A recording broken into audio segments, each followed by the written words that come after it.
Hozir men sizlarga qisqa vaqtda breketsiz yoki qo'shimcha apparatlarsiz yosh katta bo'lgan insonlarda qiyshiq prikuslarda qiynalib yurgan necha yildan beri shuni posterni qanaqa olib kelishi hozir ko'rsatib beraman. Mana bu holatga.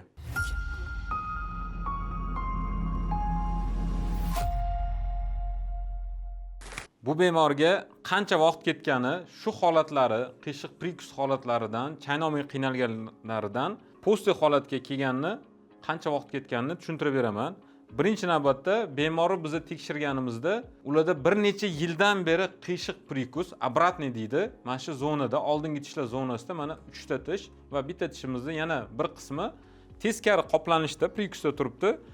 Bu o'zlariga estetik noqulay gapirganlarida, kulganlarida, ovqat yeganlarida shundan bizga shikoyat bilan kelganlar. Biz to'liq tekshirganimizda milklar holatini, koronkalar, eski koronkalar turganini va tishsizlikdan pastki jag' shu soha o'sib ketganini ko'rdik va bu bemorga yechim sifatida eski koronkalarni, eski mostlarni hammasini yechib, tozalab, har bitta tishi boshqatdan davolanmagan chastlarni davolab, tiklab, keyingi etapda bu tishlarni hammasiga qoplamalar, ya'ni sirkoniy qoplamalar qopladik va живой tishlar sohasiga vinir MX bilan yopdik. Yon tishlar sohasini ko'radigan bo'lsak, bu bemorda eski koronkalar turibdi, pasta, metallistki quyma qoplamalar turibdi. Bularning hammasi o'zlarini o'sha eski jag'lariga mos qilib, prikuslariga mos qilib yasalgan. Albatta bularning hammasini yechib tashladik biz. Yechib har bitta tishi individualni tayyorladik. Milklarning holatini e'tibor bersanglar bo'ladi. Qizarib turibdi.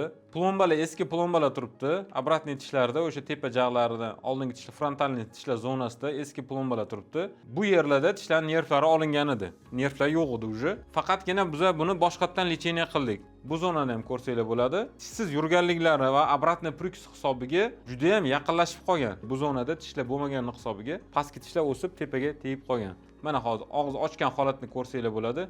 Juda ham liniya qiyshayib, volnoобразный bo'lib ketgan. Sababi prikusi noto'g'riligi hisobiga. To'liq bularni hammasini davolaganimizdan keyin hamma tishlar sohasiga 28 ta tish bo'lsa, hamma tishlar sohasiga qoplamalar bilan tikladik. Uning uchun bizda implantlar kerak bo'ladi. Bu zonalarga implantlar qo'ydik. Suyak narashini ham qilganmiz bu zonada.